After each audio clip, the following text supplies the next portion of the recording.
Manchester United started off its Premier League campaign with a loss to Crystal Palace, and the game ended 3-1 in favor of Crystal Palace. However, the loss was somewhat controversial after the victor's second goal was another debatable VAR call. Welcome to United Social Television. I'm Rokani, seated in here to bring you all your latest news. But today, after a disappointing evening at Old Trafford, here at United Social Television, we've summed up 6 major talking points that were in this game that we thought we should let you know and we should discuss about and debate as to why the game ended that way and what lessons should Manchester United learn from such a disappointing run. The first talking point is the VAR. VAR is something that led to the beating of Manchester United yesterday.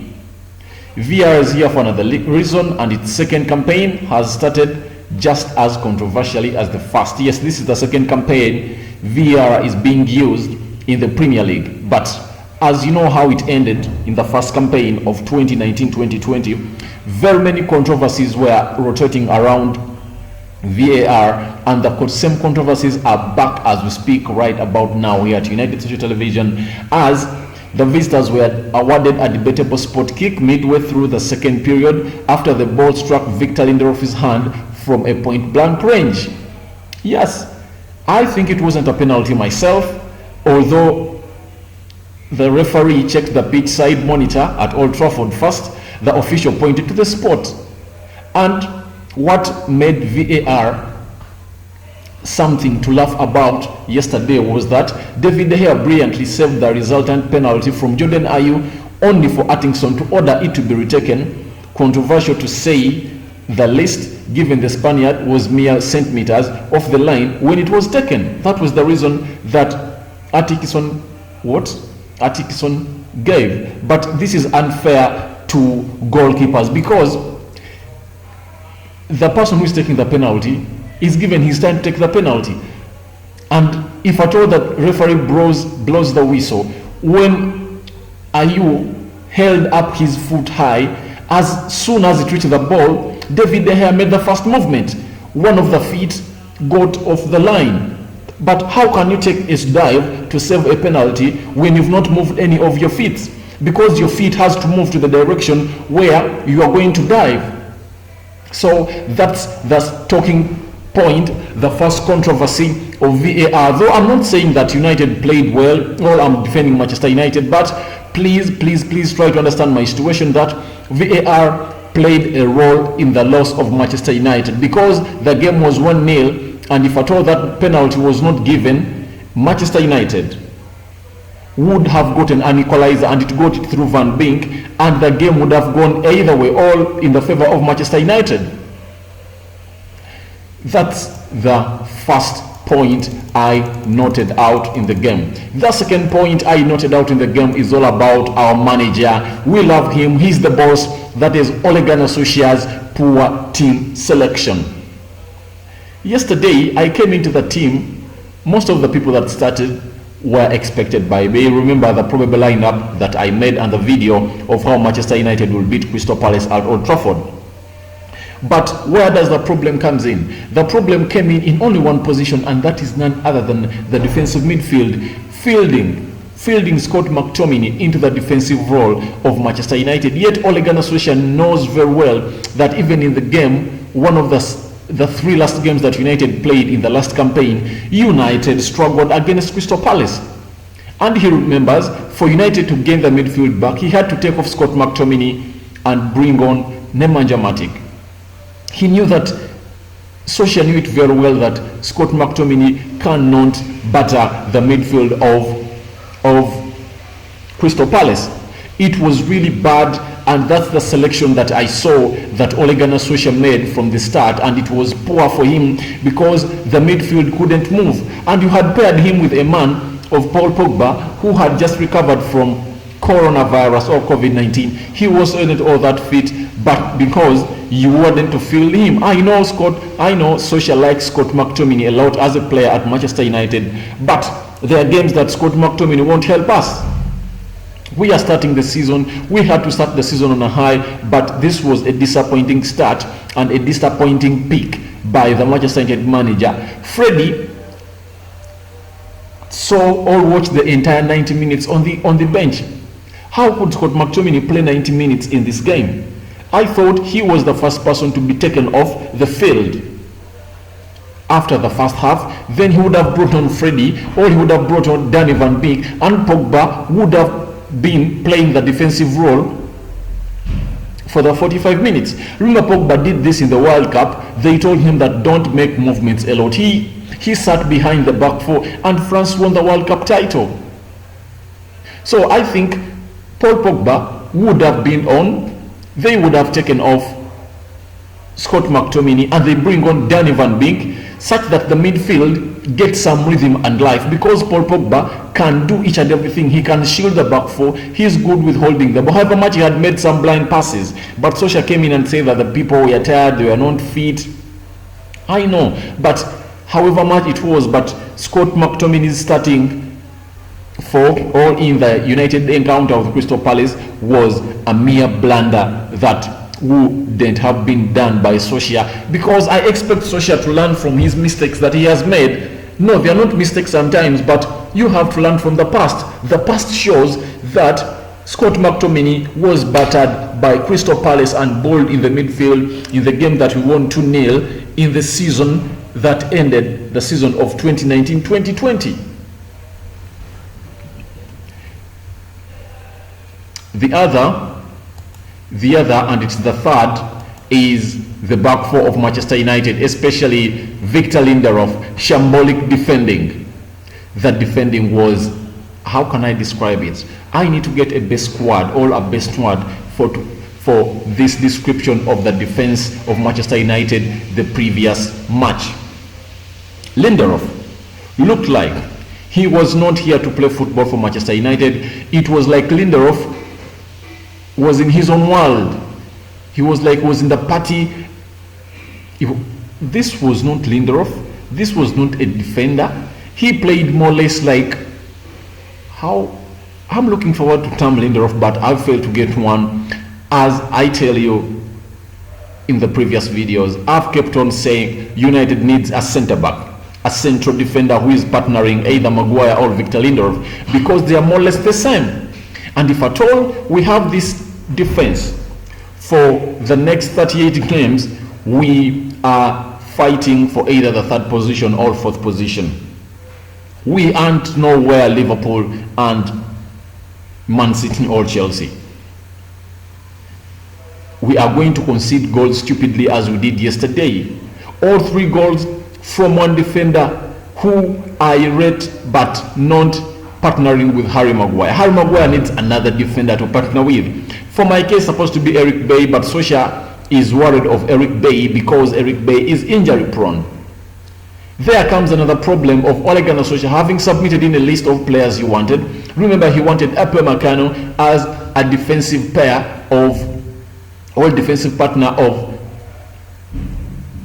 Harry Maguire, but the board has not yet made that signing for him. He really pointed out that I need a centre back at Manchester United. I need a centre back to pair with Harry Maguire, my captain, but the board is doing him a disservice. They're not giving him the defenders he wants. This is where we come out to the board and tell them that please come out and get Manchester United or get Ole Gunnar Solskjaer the players he wants. We aren't blaming Solskjaer this time round. We are blaming the board, because you've done this on David Moyes, you've done it on Jose Mourinho, you've done it on Louis van Gaal by sacking them, by not fulfilling or getting them the players they want.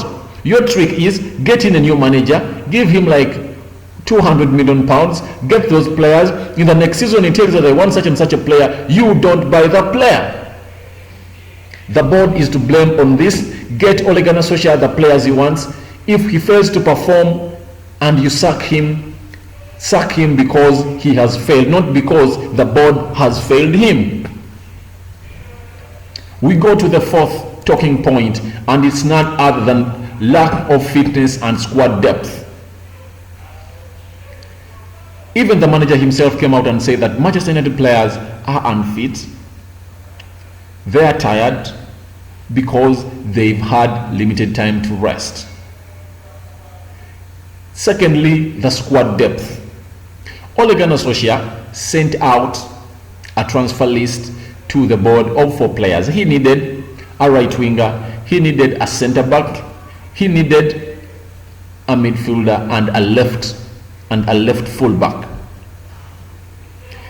His number 1 priority was a right back, and that is Jadon Sancho, defense and midfielder, and that is Dan Van Beek and Jack Grealish. But because Jack Grealish's money was so much all too high, United went for another option of Danny Van Beek, who I think sat in well yesterday as he saw his passing, his intelligence. He is high up there. Another player was Upamecano to partner with Harry Maguire and any left fullback. And now who United had pointed at Sergio Roglen, and as we speak right about now, Sergio Roglen signed for Tottenham Hotspur, and United has gone in for Alex Telles, and they think that deal will be done soon because they've agreed personal terms. But the problem is still on how much United is supposed to pay. United wants to pay £15 million. FC Porto wants between 18 and 20. The other player was, I think those are the 4 players, and he wanted those 4 players such that he can offload off Andres Pereira, Jesse Lingard, Juan Mata, Phil Jones, Smalling, Marcos Rojo, and Romero. 7 players, because they're not benefiting the squad. If at all United had added those 4 players to the squad, United would have enough squad depth. Remember, Manchester United players that never went on the bench, their salaries are way far than those of Arsenal players that are playing and some other clubs like Chelsea. United has a bench of people or a bunch of players who cannot even make the bench when United is playing its opener against Crystal Palace, but they are being paid highly. One Mata earns close to £140,000 to £160,000 a week. Why do we have such a player? We should get him off and get these other players. So the board is doing Solskjaer a disjustice, because Solskjaer would have already offloaded these players if at all the board had signed him the players he wanted. So another point, and that is the 4th point that we noted, was lack of fitness and squad depth for Manchester United. Let's go to the other point, and that is the other point is that De Gea remains United's first choice goalkeeper. This is the 5th talking point of the 6 talking points. That means we are left with 1 to go. Yes, we all know that at the beginning of this season or the end of the previous season, Henderson was brought back from Sheffield. Remember, he had 2 good seasons at Sheffield. He was in goal in the Championship when Sheffield were qualifying to come into the Premier League season of 2019-2020. That means he was playing in the Championship by 2018-2019. When Sheffield came in, they retained him as a goalkeeper, and he was one of the best goalkeepers in the Premier League season of 2019-2020. So when United brought him back, as the English press was pressing over that De Gea should be deputizing Henderson because of the mistakes or the howlers he made in the Premier League season of 2019-2020. Remember, De Gea made close to 7 howlers that led to Manchester United conceding, and in all those games, if at all De Gea hadn't made those howlers, United would have been somewhere else in the season. It wouldn't have been competing with the likes of Man City with the points. United lost in all of those games. The only game that they drew was that of Eva. Remember the howler he made when he hit the ball to Calvin of Everton, and the ball went to the back of the net. Remember that howler of Wolves? There are very many howlers he made. So there was a debate, and a very big debate, before United went to its first beginning or the first opening match of the season. People were asking themselves, who should Ole Gunnar Solskjaer start in goal? And the answer was given to them yesterday, as David De Gea still had his number 1 spot in goal as Manchester United took on Crystal Palace. Henderson was in goal, but we expect him to be in goal as United plays the Carabao Cup on Tuesday. They are playing Luton Town. We expect Henderson to come in to come and see whether he can set that competition up all high for David De Gea, the Manchester United goalkeeper, who made a wonderful save. He had saved the penalty, but the referee said he had moved one of his feet from the goal line by an inch. That's the fifth talking point. The last talking point is a good one, and it's that of Danny Van Beek is a quality signing for Manchester United. We all know that on 3rd and 4th of September, United went in for a signing from FC Porto, and that is none other than Danny Van Beek, 23 years old. He is a Champions League semi-finalist. He is a Dutch player. He is a quality player.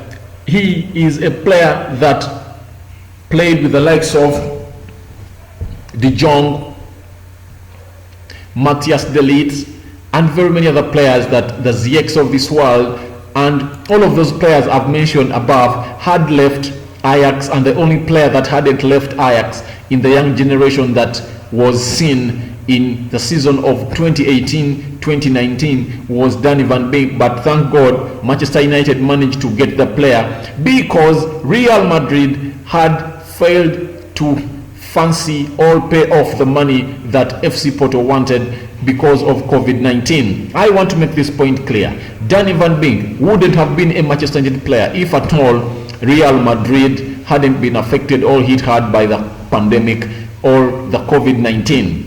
But he's a United player because of that. United paid £35 million, and £5 million will come on as add-ons, but he proved his quality. You saw his passing, the interplay he had when he came in, when they had taken off a player of Manchester United. He came in and played well when they took off Pogba for him. He did all what that we have been lacking at Manchester United. Despite Manchester United suffering a defeat at hands of Crystal Palace, the only positive thing I saw was Van de Beek. Despite replacing Pogba at the 65th minute, he went on to score United's only goal at the 80th minute. In my own suggestion, I think he should be a starter.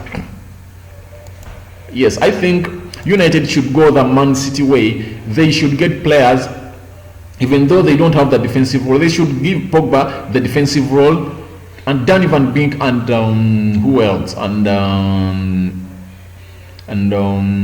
Bruno Fernandes should be mobile players. They should be given a free role, and I think United should go for a 4-3-3 system that can fit these three players or three best midfielders well, because they can do something great. I like their work rate. Van Beek's work rate is high. You saw Bruno Fernandes, he was more or less a defender in the previous game that United lost to Crystal Palace. You can tell me who you saw it. You saw it very well that Bruno Fernandes was doing a box-to-box role, even though he never put up the performance that we saw. We saw United's summer signing last week in the friendly against Aston Villa, but Saturday's encounter was his first competitive match for United, and he's made an appearance at Old Trafford. Van de Beek was introduced in the 67th minute in a place of Paul Pogba, and the Dutchman made an almost immediate impact when he netted United's only goal of the game. A neat reaction finish from inside the box, while it wasn't the result Danny wanted. It was an encouraging first outing for the 23-year-old. Yes, that's what Manchester United put on its website as far as the performance of Danny Van Beek was concerned. You have the right to go into the comment section and tell me what talking point do you think I've missed out, and you have your own view, you have your own opinions on how you watched the match. You can tell me how you think we can improve this game. Why do you think Manchester United lost? What are the positives that we got in this game and the negatives that we got in this game? I'm Rokani, I'm out. It's United Social Television. Subscribe to this channel so as we make it big to the world, and let the world know that we are here to grow this channel and be big to the world and to the fans of Manchester United. Let's make it the biggest fan channel in the world. I'm Rokani, I'm out.